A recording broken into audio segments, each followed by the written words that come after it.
ironically, I was more nervous than the actual CAT exam. Looking at the experiences, I really thought that I'm going to be completely bashed in the interviews. I had 2 mentoring sessions with Srinivasa from BYJU'S. Those were really eye-openers. Came to understand what I should say in mocks, be genuine with yourself. Whenever a mock went wrong or something, I had in my mind that these many questions I should solve to get a certain percentile. Related in your field, your academic, read an article once in a week, that should do.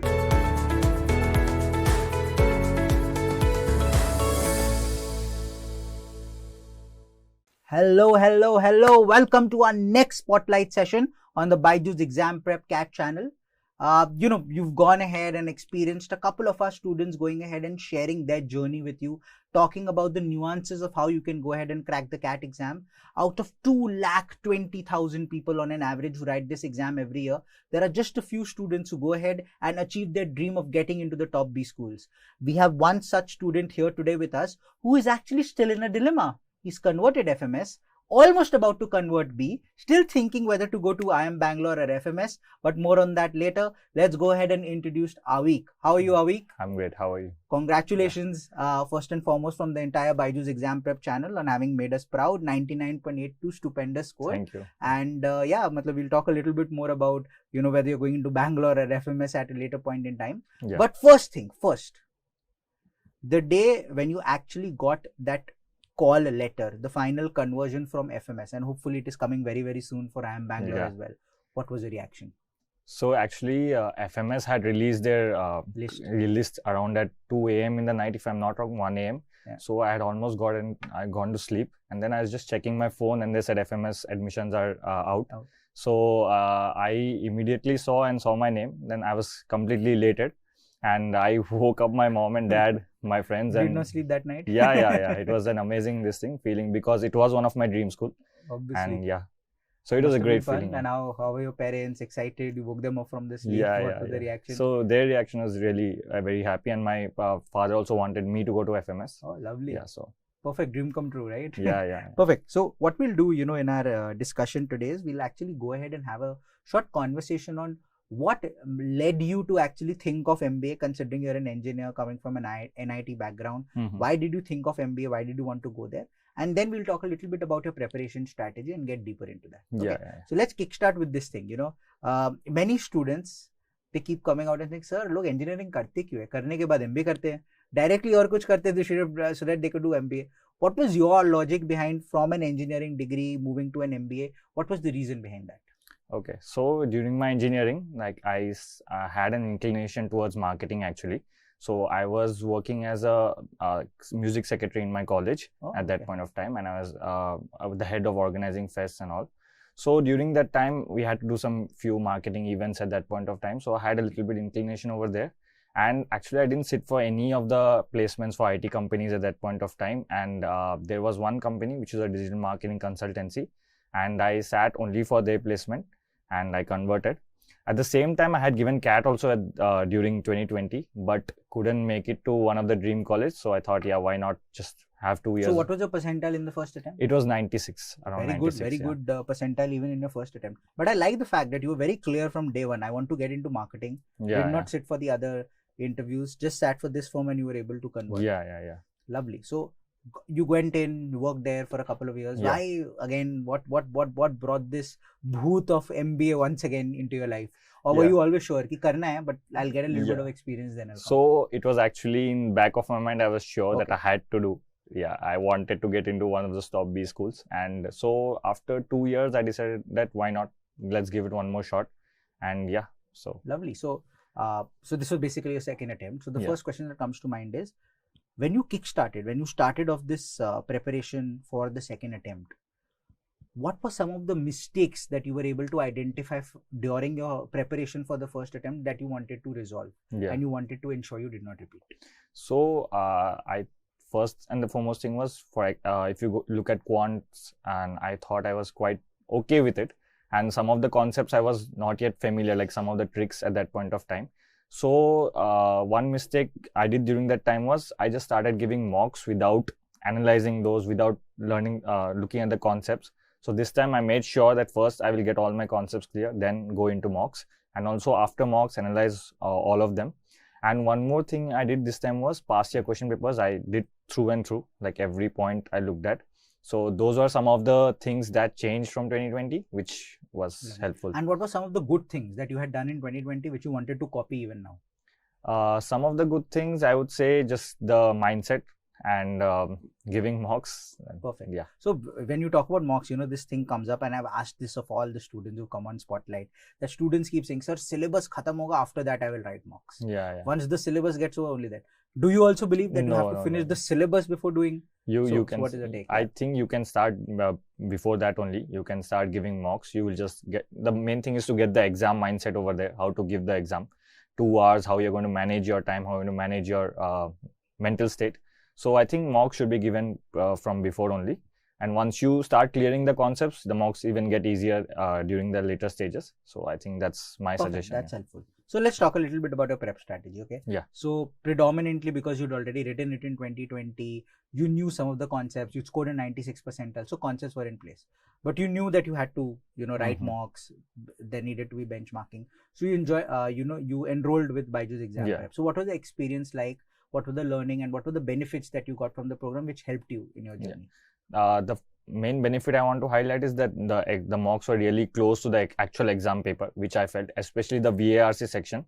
And even though I'm an engineer, my highest scoring section was the VARC, which really helped me from the mocks.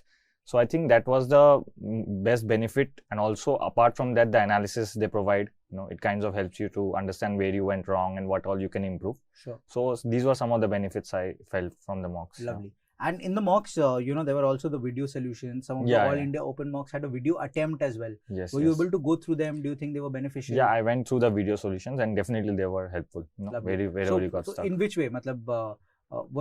In which way did you think that they were helping you the most? Only in questions where you were stuck, or sometimes giving you a shorter method to solve things? What was the thing? I think both of them. Gives you a better method to solve. Also, wherever you are stuck, you can definitely look at the video and then get an understanding. So overall, it helped me. Yeah. Perfect. Lovely. Yeah. Nice to hear.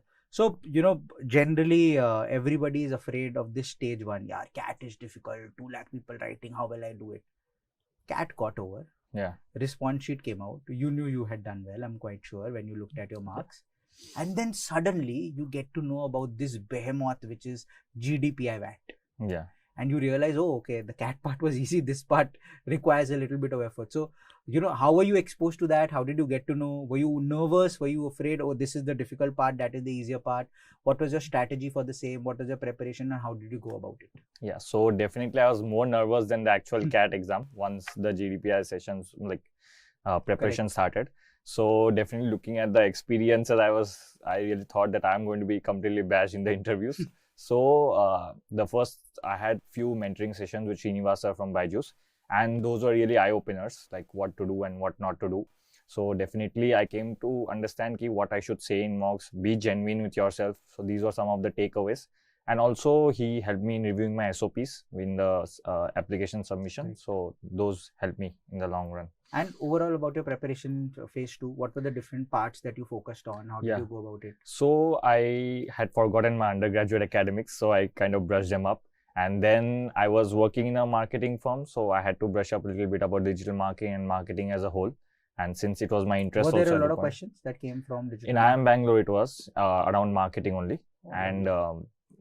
So core marketing, like they went into the 7 Ps, the 5 Cs, that part, or digital marketing? It was not, it was core marketing only. Actually, they asked me questions like, if you were the CMO of a company, how will you allocate your budget, marketing budget? Then they asked me another question, which was, I kind of forgot, but it was around, it was B2B business and B2C business. How will you differentiate your marketing efforts? So these were some of the questions that came in IIM Bangalore. Quite interesting. So I had kind of prepared for them beforehand, so it helped me out.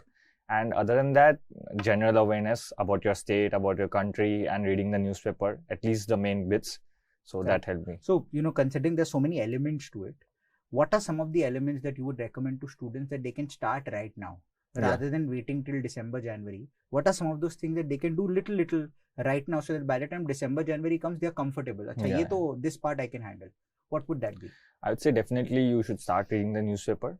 So you will get to know what is happening from a long time ago. You'll be able to connect the dots. That's the main important thing. Other than that, whatever you're related in your field, yeah, your academics, just keep brushing them up. Just read an article every day about, not every day, even once in a week. That should do. Correct. That should help. Yeah. And so during your preparation, across these two phases, there would surely have been times when you were feeling demotivated. Yeah, this is not working out. I wrote CAT once earlier as well. Even right now, this mock has not gone well. Yeah. I'm not being able to do this. Why am I not being able to crack these questions? What is happening? How would you handle those low points, during your preparation? So the main thing this time was basically, whenever a mock went wrong or something, I had in my mind that these many questions I should solve to get a certain percentile. That was very important for So DI. goal. You always had a goal in mind. Yeah. So whatever the matter, there will be an easy set in DILR. There will be another moderate set. If you get these two correct, then you might get a good percentile. And again, in quants, there will be at least 10 questions which you will be able to do, which I have been able to do all mocks. So maybe you can do 13, 14 and you will get a good percentile. And VRC, I think it is my strongest part, so that I could do. Perfect. Yeah. So basically, you're saying be Virat Kohli, or think of it as a chase in international cricket. Yes, this is the score. Yes. I'm chasing this. So even if you're losing 2 wickets, it's not going off well. Okay, I need to go at 6 runs per over. Yes. For a few overs, I can go at 4 runs and then I can pick it up. Exactly. That's basically how. Yeah. I think that makes a lot of sense. That's probably the easiest way to go about it. From your perspective, like you've been constantly stating that your strongest area was verbal. Did you spend more time on preparing verbal, or did you spend more time on the other two areas to bring them up to par? I think I spent most time on quants this time, because even though I'm from engineering background, I don't know why I struggled in 2020. So I gave a lot of effort to quants this time. And this time the percentile in quant, the percentile was still the least out of the top 3. Okay. But that was because actually it's the last set, right? So kind of your concentration wanes out. And it wanes, yeah. So, but even if you're saying the least among the 3, still what was your percentile in quant? It was around 96. 96 is the least among the 3. Yeah. Great. And verbal? Verbal, it was 99 up. 99 brilliant. Okay. Perfect. Yeah. So you were saying a little bit about quant. Yeah. So I had given my most efforts to quant, and DILR also. I looked at this time past year question papers, try to find out like what kind of sets they ask, how to solve each of them, just build a thinking process, which helped. And VRC was just to analyze each and every set, understand the inherent part, whatever they're trying to say in that essay. So those things kind of help. Those were So you are from which school? There are 2 schools. One school of thought is I should focus more on accuracy as compared to attempts. Yeah. Second school of thought is let's focus on attempts. Low accuracy of 65-70% is also enough. What was your preparation strategy? I think it's more about accuracy for DILR and quants, but for VARC, I think a little bit you can go over. You can so in your actual CAT, how many questions did you attempt in DILR? DILR, I attempted 2 sets, and 2 sets I got it so 10 questions. Yeah. So those 2 were handled. Yeah, and this time DILR was the toughest set. Yeah, correct. So, and in quant? In quant, I attempted around 14, if I'm not 14. wrong. Yeah, so 14 and 10, 24 questions. Yeah. Lovely. And in verbal? Verbal, I would say I just left around 3 to 4. So basically roughly around 20 questions that you attempted. Yeah. So you're saying you attempted 44 out of 66. That's still 2/3 of the paper. 1/3 of the paper not attempted. And you still might have gotten a few errors. So even after attempting 2/3 of the paper, you still got in a 99.82. So it just showcases that probably attempting everything is not something that people need to be worried about, which is something that students get worried about, because over the years, the exams that they have written, they've always been afraid of, I can't leave any question. So in CAT, this thing of, I can't leave any question also comes up. So basis your strategy, it comes to the fore that don't worry too much about that. Yes. Focus on accuracy. Even if you would have attempted 40 questions, you could have probably made it 44 to 100% you did. Lovely. So another thing that, students generally ask is, in your preparation, you would have realized that these are some of the things you should not do. So can you help students understand what are some of the things they should not do? What are some of the things they should stay away from? Okay. Yeah. So from the exam perspective, from the exam perspective, preparation perspective, GDPI perspective. Yeah. So basically, if I start from the GDPI, I'll just go from there. Sure. Yeah. So do not take it lightly. I mean, just brush up on whatever you have to know about yourself. You just cannot go and say whatever you want. They will catch you. They will try to catch you if you're lying, or even if you're not sure about something. Stay as truthful as possible. Yeah. Be genuine about yourself, and that should do. And you should know the basic things about yourself, your academics, your work, and the place you're from. And apart from that, you should know about your interest areas. Whatever you are really, I was interested in sports, so I'm Calcutta interview. They asked me a lot about football, everything. Oh, lovely. Yeah. So apart from the CAT perspective, I think it's mainly about your hard work. You should keep pushing it for the next for the 2-3 months you're going to prepare. And I would say is do not ignore the past year question papers, because for me, I seriously felt that once you know what kind of questions are going to come, what kind of questions they give, and how to solve them, you will be able to do good in CAT exam. So basically analysis. Yeah, Just like in mocks, you have to analyze. Yeah. In the same way, before you start a preparation, analyze the previous year paper. Exactly. So you know exactly. Exactly. So very similar to target, right? Once again, by analyzing it, you'll know what is the target, which topics and subtopics to focus on. Right. So once you had analyzed the previous year paper, say you might have realized arithmetic and algebra, a lot of questions come from. Games and tournaments, a lot of questions. Venn diagrams, a lot of questions. In verbal, you would have known there are specific genres from which RCs come. Did you do extra number of topic tests or extra number of practice questions from these specific topics on the app? I think for quant, I did some practice sets on particular topics, whichever I wanted to be strong in. For example, arithmetic, and then speed, time, distance, arithmetic overall. Yeah. And then for VRC also, I did a little bit of reading comprehensions. And DILR, mostly it was mainly around looking at past year sets. Yeah. And whatever from the mock exams. Lovely. One last question. Okay. What would be your recommendation to students who are preparing for CAT 23, have 5-6 months to go? What should they be doing over the course of the next 5 to 6 months? Any 2 or 3 key points that you can tell them? Also, not only from the perspective of CAT, but also from the perspective of stage 2, which is going to be PI, VAT, and GD. What are some of the things that you would recommend that they go ahead and do? Yeah. So some of the few things that I would like to suggest for the students is keep the determination high that you will be able to do it. Do not ever feel that no, I might not be able to do it, because it's actually possible. And do past year question papers and also mocks regularly. Apart from that, you need to analyze the papers and also choose few of the topics that you are good at, and be more stronger in that, and have a little bit basic knowledge about the other topics. That should actually do. And from going from CAT to GDPI, once you get the calls, start preparing everything about whatever you should know about your place, about your academics, your work experience, and whatever your interest lies in. And in the end, just be genuine about yourself, and you will get into your dream B school. Perfect. I think I love the note on which you ended. Be as genuine as possible. Your genuineness will take you through. You don't need to put up a false facade. And if you're genuine, if you speak the truth, if you speak about why you actually are here, you have a good chance of being successful, just like you were. I think congratulations from all of us here, Aveek. You've gone ahead and made us proud. You've done your family proud, and I'm sure you will go ahead and have a great time at your B school. And hopefully the career that you want, look forward to, is something that will be, tremendous, and something where you'll be able to carve out a niche for yourself. So congratulations from all of us here. And thank you very much for doing this for all the students here. Thanks a lot for that. No worries. Thank you. So guys, this was Aveek here. I hope he's gone ahead and motivated all of you. I think a couple of things that you should keep in mind regarding what he stated was, do not lose confidence. There might be instances where you feel down, you feel demotivated, but still know the reason why you are preparing, know the reason why CAT is something that you're looking forward to. Stay at it, stay focused, and you'll do well. And the second thing, obviously, is do not take GDPI VAT, which is stage 2, lightly. It is equally important.